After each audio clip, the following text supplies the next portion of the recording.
Welcome to walk and talk with Satyaki. পড়তে চলেছি 101টি শুকতারার ভয়ঙ্কর ভূতের গল্পের একটি গল্প, কে হাসে। মঞ্জিল সেন। সেদিন ছিল কোজাগরি পূর্ণিমা। ঘরে ঘরে লক্ষ্মী পুজো, বারোয়ারি পুজো তো আছেই। চাঁদের আলো আর কৃত্রিম আলোকসজ্জায় ঝলমল করছে শহর। এই প্রথম আমি উত্তরবঙ্গে বেড়াতে এসেছি। খুব ভালো লাগছিল কলকাতা থেকে অনেক দূরে এই ছোট্ট শহরের উৎসব মুখর রাত্রি। আমি উঠেছিলাম ধর্মশালায়, দুবেলা বাইরেই খেয়ে নিতাম। সেদিনও রাত 9টার পর একটা হোটেলে ঢুকেছিলাম। হোটেলের রান্না ভালো, রকমারি পদ পাওয়া যায়। শুক্তো থেকে শুরু করে মাছের মাথা দেওয়া মুগের ডাল, পুঁই ডাঁটার চচ্চড়ি, কপির তরকারি, রুই, পার্শে, ভেটকি, নানা রকম মাছ, ডিমের ডালনা, মাংস, কোনো কিছুই বাদ নেই। আমি এক কোনায় জানলার ধারে একটা ছোট টেবিলের সামনে বসলাম। মুখোমুখি দুটো চেয়ার, দুজনে বসে খেতে পারে। আমি জানলার দিকে পিঠ রেখে বসেছিলাম। হোটেলের একটা ছেলেকে ডেকে ভাত, তরকারি আর পাবদা মাছের ঝোল দিতে বললাম। ছেলেটি বলল, একটু দেরি হবে, ভাত ফুরিয়ে গেছে, উনুনে আর হাঁড়ি চাপানো হয়েছে। খদ্দেরের বেশ ভিড়। আমার আগে এসে অনেকেই ভাতের আশায় বসে আছে। লক্ষ্য করে দেখলাম সেটা। ঠিক তখনই একজন ড্যাঙা মতো লোক আমার টেবিলের সামনে এসে দাঁড়ালেন। ফ্যাকাশে মুখ, দু চোখের তলায় কালি পড়েছে, অথচ শরীরের কাঠামো দেখে মনে হয় একসময় বেশ জোয়ান পুরুষ ছিলেন। বয়স 30-এর মাঝামাঝি, কি তার একটু বেশি হবে। কুণ্ঠিতভাবে তিনি বললেন, আমি এখানে বসলে আপনার অসুবিধে হবে কি?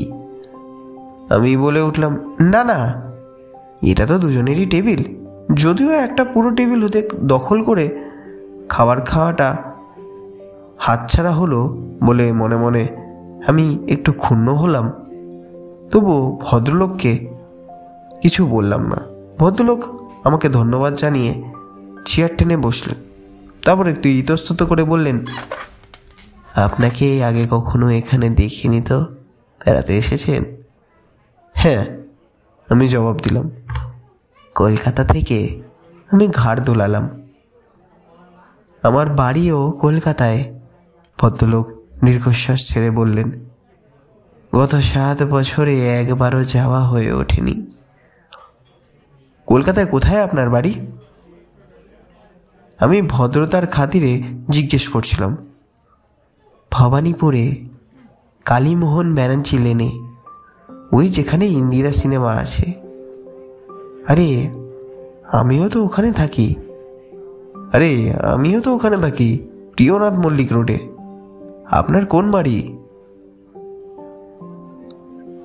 দেশ গায়ের লোকের সঙ্গে বাইরের কোথাও দেখা হলে খুব তাড়াতাড়ি যেন সংকোচ কেটে যায়, ব্যক্তিগত প্রশ্ন এসে পড়ে। আমাদেরও তাই হলো। কথায় কথায় দুজনের পরিচিত কয়েকজনের নামও বেরিয়ে এলো। ভদ্রলোকের নাম বীরেশ্বর রায়। আর আমি জিজ্ঞেস করলাম, আপনি কলকাতা ছেড়েছেন 7 বছর, তাই বললেন না? হ্যাঁ, বীরেশ্বর বাবু জবাব দিলেন, এখানে আছি 2 বছর। তার আগে 1 বছর আমি একটা চা বাগানের ম্যানেজার ছিলাম। সেই তো খুব ভালো চাকরি। আমি না বলে পারলাম না। শুনেছি রাজার হালে থাকা যায়। তা সেই চা বাগান কি বন্ধ হয়ে গিয়েছিল? না। বীরেশ্বরবাবু দুপাশে মাথা নাড়ালেন। আমি ছেড়ে দিয়েছি। সে কি, কর্তৃপক্ষের সঙ্গে মনোমালিন্য হয়েছিল বুঝি? তাও না।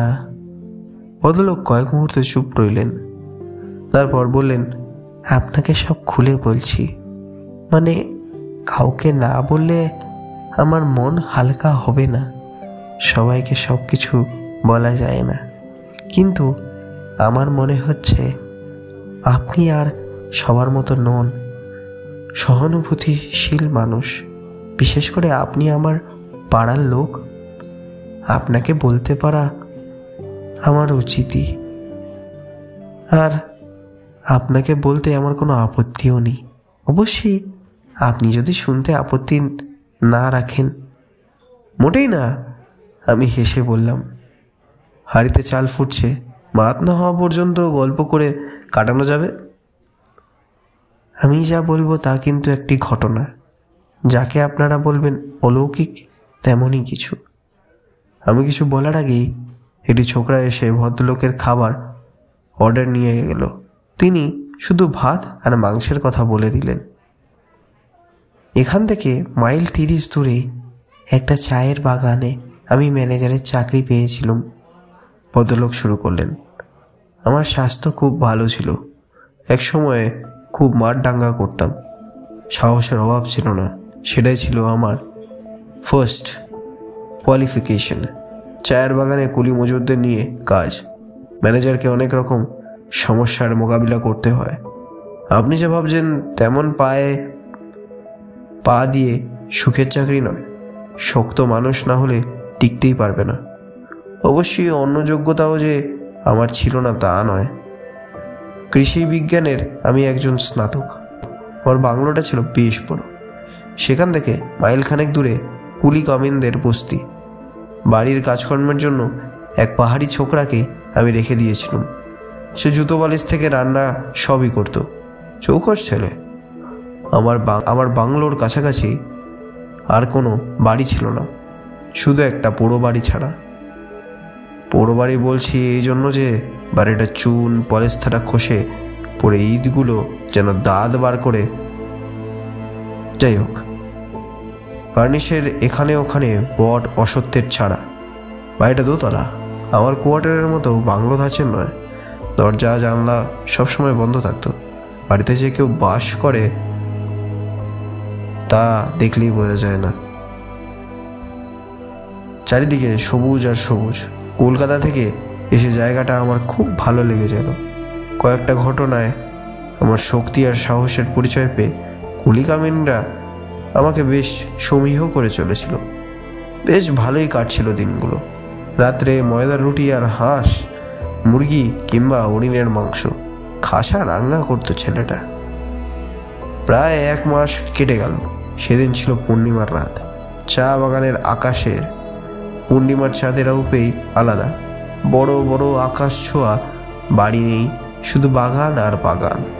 তাই চাঁদের আলো এমন ছড়িয়ে পড়ে যে তার রূপালী সুধায় মনের মধ্যে এক মাদকতার সৃষ্টি না হয়ে পারে না।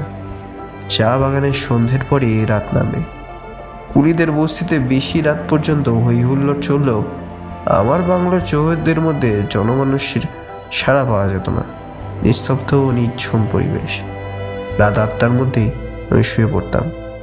সারাদিনের খাটাখাটনির পর গাঢ় ঘুমে ডুবে যেতাম। সেদিন হঠাৎ ঘুমটা ভেঙে গেল। বাইরে থেকে কার যেন হাসি ভেসে আসছে। আমি অবাক হলাম। এত রাত্রে কে হাসে? এখানে লোকজন নেই। তাছাড়া এই জায়গাটা চা বাগানের সম্পত্তি। বিনা অনুমতিতে বাইরের লোকের এখানে আসা নিষেধ। আমি বিছানা ছেড়ে উঠলাম।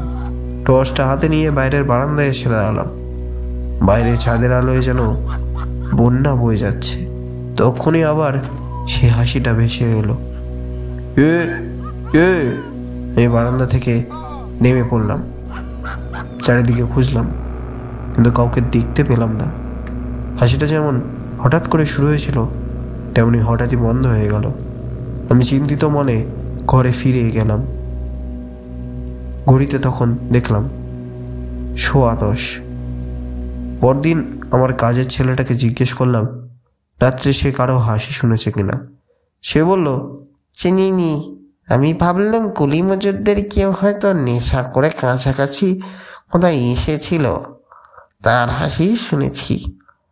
ব্যাপারটা আমি মনে থেকে মুছে দিয়েছি। আমার কাজকর্মে মালিকপক্ষ খুব খুশি। একটা চিঠিতে সে কথা জানাতে তারা কার্পণ্য করলেন না। আমার ভবিষ্যৎ যে উজ্জ্বল সেটা বুঝতে আমারও বাকি রইল না। আরও 1 মাস কেটে গেল। আবার এলো পূর্ণিমা। সেদিন রাত্রেও আমার ঘুম ভেঙে গেল। বিছানায় শুয়ে শুনতে পেলাম সেই হাসির শব্দ। বিকট সে হাসি। প্রকৃতস্থ মানুষ যে নয় তা বুঝতে কষ্ট হয় না। সাধারণ কেউ হলে হয়তো ভয় সিটিয়ে যেতে, কিন্তু আমি ছিলাম অন্য ধাতুর গড়া। ঘড়িতে দেখলাম রাত 10টা। একটা মোটা লাথি আর টর্চ নিয়ে আমি বেরিয়ে পড়লাম, কিন্তু কাউকে খুঁজে পেলাম না। আগের বারের মতো এবারেও হাসিটা হঠাৎই বন্ধ হয়ে গেল। ব্যাপারটার কোনো ব্যাখ্যাই আমার মাথায় এলো না। শুধু বুঝলাম পূর্ণিমার রাত ছাড়া ওই হাসি শোনা যায় না। পরদিন ছোকরাকে জিজ্ঞেস করে জানালাম, সে কোনো হাসির শব্দ শোনেনি। আমার কথার জবাব দেওয়ার সময় সে অদ্ভুতভাবে আমার মুখের দিকে তাকিয়েছিল। বুঝতে পারলাম ওর মনে হচ্ছে আমার মাথায় কিছু গণ্ডগোল হয়েছে, তাই ওকে আর ঘাটালাম না। পরের পূর্ণিমাটাতেও সেই একই ঘটনা ঘটল। এবার আমি কান চেপে শুয়ে রইলাম, আর কেউ ওই বিদঘুটে হাসি শুনতে পায় না কেন তা আমার বোধগম্য হলো না। আমি কি স্নায়বিক পীড়ায় ভুগছি? কিন্তু সে চিন্তা আমি মন থেকে উড়িয়ে দিলাম। পরের পূর্ণিমায় আমি আর শুয়ে থাকতে পারলাম না। হাসির রহস্যটা আমাকে জানতেই হবে, নইলে আমি হয়তো পাগল হয়ে যাব। সেদিন রাতে ইচ্ছে করেই আমি জেগেছিলাম। হাসি শুরু হতে বিছানা ছেড়ে বেরিয়ে পড়লাম। হাসির শব্দটা যেদিক থেকে আসছিল সেদিকে লক্ষ্য করে আমি ছুটলাম। হাসিটা হঠাৎ বন্ধ হয়ে গেল। ততক্ষণে আমি পৌঁছে গেছি সেই পোড়ো বাড়িটার কাছে। এবার বুঝতে পারলাম হাসিটা আসে ওই বাড়িটার থেকে, কিন্তু ওটা তো পরিত্যক্ত। কেউ থাকে বলে শুনিনি, ওকে চোখেও পড়েনি। তবে কি রাতে দুষ্টু লোকেরা ওখানে এসে জড়ো হয়? চোরাই কারবারের একটা গোপন আড্ডা? বাড়ির সব দরজা জানলা বন্ধ, সদর দরজার বড় একটা তালা। ভেতর থেকে ক্ষীণ আলোর রেখাও চোখে পড়ছে না। আমি কি করব মনস্থির করতে না পেরে ফিরে এলুম। পরদিন অফিসে একজন পুরনো কর্মচারীকে জিজ্ঞেস করলাম ওই বাড়িটার সম্বন্ধে কিছু জানেন কিনা। তিনি এক চমকপ্রদ ঘটনা শোনালেন। বছর 40 আগে ওই বাড়িতে 2 ভাই থাকতো। তাদের সম্বন্ধে বিশেষ কিছু জানা যায়নি। লোকজনের সঙ্গে মেলামেশাও তারা করতো না। ওই বাড়িটা ছিল টি এস্টেট মালিকের বাইরে। শোনা যায় ছোট ভাই নাকি ছিল বদ্ধ উন্মাদ। তাকে দোতলায় একটা ঘরে শেকল বেঁধে রাখা হতো। তাকে দেখাশোনার জন্যে একজন লোক ছিল। সেই উন্মাদ ভাই মাঝে মাঝে হিংস্র হয়ে উঠত। বিশেষ করে পূর্ণিমার রাতে বেড়ে যেত তার পাগলামি। তখন তাকে চাবুক মারতে হতো। চাবুক খেত আর অট্ট হাসিতে হাসত।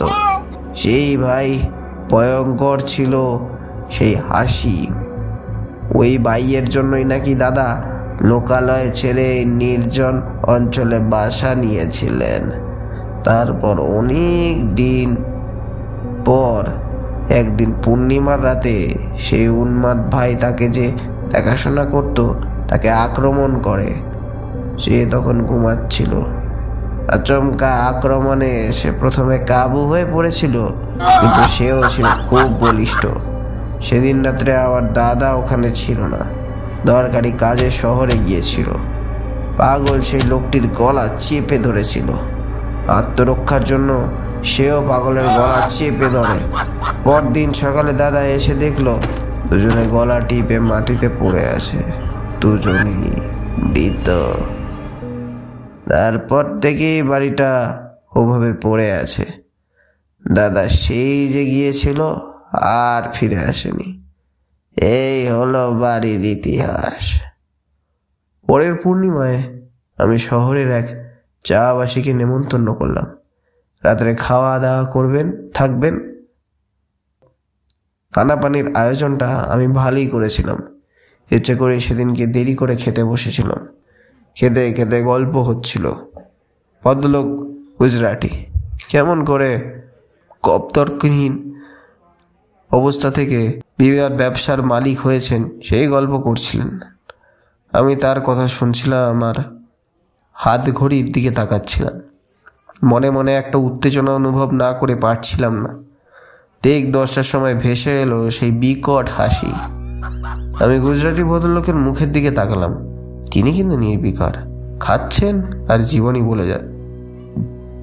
আমি একটু উত্তেজিত হয়েও বললাম, শুনতে পাচ্ছেন? কে? ভদ্রলোক অবাক হয়ে আমার মুখের দিকে তাকালো। একটা হাসি। হাসি? কার হাসি? ভদ্রলোক এদিক ওদিক তাকালেন।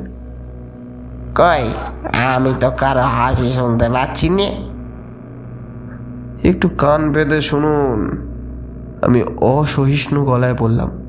আমি স্পষ্ট শুনতে পাচ্ছি। ভদ্রলোক ভুরু কুঁচকে মনোসংযোগ করার চেষ্টা করছেন। তারপর ঘাড় নেড়ে বললেন, আপনি বোধহয় বলছেন কেউ আসেনি, আপনার মনের ভুল। ভুল শুনেছি? আমার এবার ধৈর্যচ্যুতি ঘটল। প্রায় চিৎকার করে বললাম, প্রত্যেক পূর্ণিমার রাতে আমি এই হাসি শুনছি, আর আপনি বলছেন আমার মনের ভুল? ভদ্রলোক কেমন অদ্ভুত দৃষ্টিতে আমার দিকে তাকিয়ে রইলেন। আমি বুঝতে পারলাম তিনি আমার মস্তিষ্কের সুস্থতা সম্বন্ধে সন্দিহান হয়ে পড়েছেন। চোখে মুখে ভয়ের চিহ্ন ফুটে উঠেছে। বোধহয় ভাবছেন পাগলের পাল্লায় পড়েছেন। আমি অতি কষ্টে নিজেকে সংযত করে ভদ্রলোকের কাছে ক্ষমা চাইলাম। বাকি সময়টুকু আমরা চুপচাপ খেলাম। পরদিন সকালেই ভদ্রলোক বিদায় নিলেন। মনে হলো তিনি যেন পালিয়ে বাঁচলেন। জানি না ওই ভদ্রলোকের জন্যই কিনা ওই কথাটা চাউর হয়ে গেল আমার মাথায় গন্ডগোল দেখা দিয়েছে। হেড অফিস থেকেও এ ব্যাপারে একজন খোঁজ খবর করতে এলেন। তিনি অবশ্যই আমার আচরণ অস্বাভাবিক কিছু দেখলেন না, ফলে চাকরিটা রয়ে গেল। একটা কথা কিন্তু আমার কাছে পরিষ্কার হলো, আমি ছাড়া আর কেউ এ হাসি শুনতে পায় না। পরের পূর্ণিমায় আমি ঠিক করলাম একটা হেস্তনেস্ত করতেই হবে। সে রাতে আমি প্রস্তুত হয়েছিলাম হাসি শুরু হওয়ার সঙ্গে সঙ্গে বাড়ির দিকে দৌড়িয়ে। আমার বাঁ হাতে 5 ব্যাটারির একটা বড় টর্চ আর ডান হাতে রিভলভার। বাড়িটার সামনে আসতেই হাসি থেমে গেল। আমি এক মুহূর্তে বোধহয় ইতস্তত করছিলাম, তারপর সদর দরজায় এক লাথি মারলাম। পুরনো দরজা আর আমার প্রচণ্ড পদাঘাত। দরজার যে আর কিছু পাল্লাও রইল না তা বুঝতে কষ্ট হয় না। আমি ভেতরে ঢুকলাম। চারিদিকে টর্চের আলো ফেলতেই লাগলাম। বহুদিন অব্যবহৃত হয়ে পড়ে তাকায় ধুলোর স্তর জমেছে। মেঝের ওপর কোনাগুলি থেকে কালো কালো ঝুল পড়ছে। দীর্ঘকাল পরে ঘরে বাতাস ঢোকায় টর্চের আলো অসংখ্য ধূলিকণায় উঠতে দেখলাম। তারপরে হঠাৎ দোতলার একটা ঘর থেকে কেউ যেন হেসে উঠল, যেন আমাকে ব্যঙ্গ করে হাসলো। আগেই বলেছি আমার ছিল দুর্জয় সাহস। এতটুকু দ্বিধা না করে আমি লাফ দিয়ে 2-3টে সিঁড়ি টপকে দোতলায় উঠলাম। তারপর যে ঘর থেকে হাসির শব্দ এসেছিল সে ঘরের বন্ধ দরজায় একটা লাথি মারলাম। দরজাটা ভেজানো ছিল, দড়াম করে খুলে গেল। আমি টর্চ জ্বালিয়ে আর রিভলভার উঁচিয়ে ঘরে ঢুকে পড়লাম। সমস্ত ব্যাপারটা যদি কোনো দুষ্টু লোক বা দলের চক্রান্ত হয়, মানুষকে ভয় দেখিয়ে ওই বাড়ি থেকে দূরে সরিয়ে রাখাই হয় তাকে তাদের আসল মতলব, তবে তা আমি ভেঙে দেব, এই ছিল আমার সংকল্প। কিন্তু ঘরে ঢুকে আমি তাজ্জব মনে গেলাম। ঘরে কিন্তু কেউ নেই, এমনকি একটা আসবার পর্যন্ত নেই। ফাঁকা শূন্য ঘর।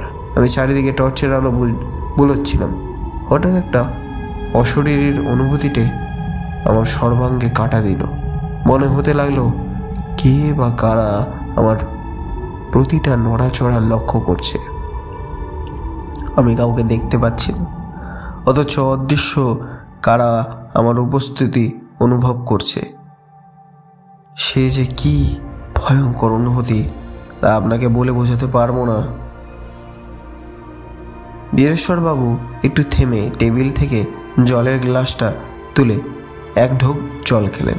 তারপর গ্লাসটা নামিয়ে রেখে আবার বলতে লাগলেন, বোধহয় 2-3 সেকেন্ড আমি ওই ঘরে ছিলাম, কিন্তু আমার মনে হয়েছিল যেন সময়ের আর শেষ নেই। তারপরে আমি ছিটকে ঘর থেকে বেরিয়ে দূরদার সিঁড়ি দিয়ে নামতে লাগলাম। আর তখনই আবার শুরু হলো সেই হাসি, শরীরের রক্ত হিম করা বিভৎস হাসি। আমার মতো সাহসী পুরুষেরও শীত দ্বারা বয়ে যেন বরফ গলা জল ধারা হয়ে নেমে এলো। কোনো রকমে বাড়িতে এসে শুয়ে পড়লাম। সারা রাত ঘুমোতে পারলাম না বলা বাহুল্য। এরপর প্রত্যেক পূর্ণিমা রাতে ওই হাসি আমাকে যেন চুম্বকের মতো আকর্ষণ করত, আর আমি দু কান চেপে বিছানায় ছটফট করতাম। ক্রমে আমার শরীর ভাঙতে শুরু করলো। হয়তো চোখে মুখে এমন কিছু ফুটে উঠতে দেখা গেল যার জন্য সবাই আমার দিকে অদ্ভুত দৃষ্টিতে তাকাতো, আমার সম্বন্ধে আড়ালে ফিসফিস করত। 1 বছর কোনো রকমে সেই ভয়াবহ নরক যন্ত্রণা সহ্য করেও আমি টিকে ছিলাম, কিন্তু আর পারলাম না। চাকরিতে ইস্তফা দিয়ে এখানে চলে এলাম। একটা চাকরি জুটিয়ে নিলাম, সেই থেকে এখানেই আছি। কিন্তু আপনি কলকাতায় ফিরে গেলেন না কেন? আমি জিজ্ঞাসা করলাম। আত্মীয় স্বজনের মধ্যে থাকলে আপনার শরীর ও মন দুই ভালো হতো। সেখানেই তো মুশকিল। বীরেশ্বরবাবু ম্লান হাসলেন। আমার আত্মীয় স্বজনের যদি আমাকে পাগল ভাবে সেটা আমি সইতে পারবো না। কিন্তু তারা কেন তা ভাববেন? আমি অবাক হয়ে বললাম, আরে তো আপনি সেই হাসি শুনেছেন কিনা ওখান থেকে আপনি চলে এসেছেন, সেটাই তো হচ্ছে কথা। ভদ্রলোক বললেন, এখানে এসেও আমি সেই হাসির হাত থেকে নিস্তার পাইনি। পূর্ণিমার রাত 10টায় যখন এখানে বসি সেই হাসি শুনতে পাই। পৃথিবীর যেখানেই আমি যাই না কেন ওই হাসি আমাকে মুক্তি দেবে না। সে কি? আমি স্তম্ভিতর মতো বললাম। ভদ্রলোক জানলার দিকে মুখ করে বসেছিলেন। হঠাৎ বলে উঠলেন, ওই দেখুন দেখুন, পেছনে ফিরে আকাশের দিকে তাকিয়ে দেখুন। আমি ফিরে দেখলাম আকাশে ঝলমল করছে রূপলি থালার মতো কোজাগরি পূর্ণিমার চাঁদ। ব্যাকুল কণ্ঠে আমি তার মুখের দিকে ফিরে তাকালাম। তার মুখটা ছাইয়ের মতো সাদা হয়ে গেছে।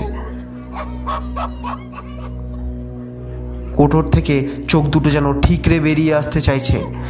তিনি আর তো কণ্ঠে বললেন, শুনতে পাচ্ছেন? শুনতে পাচ্ছেন সেই হাসি? তিনি 2 হাতে দিয়ে 2 কান চেপে ধরলেন। দিয়ে আমি হাত ঘড়ির দিকে তাকিয়ে দেখলাম রাত 10টা। শান্ত হন, শান্ত হন, আমি বললাম। আমার মনে হয় আপনি কোনো সাইকিয়াট্রিক দেখালে ভালো হয়ে যাবেন। এটা আপনার মনের রোগ হয়ে দাঁড়িয়েছে। ভদ্রলোক আমার দিকে অদ্ভুত দৃষ্টিতে তাকালেন।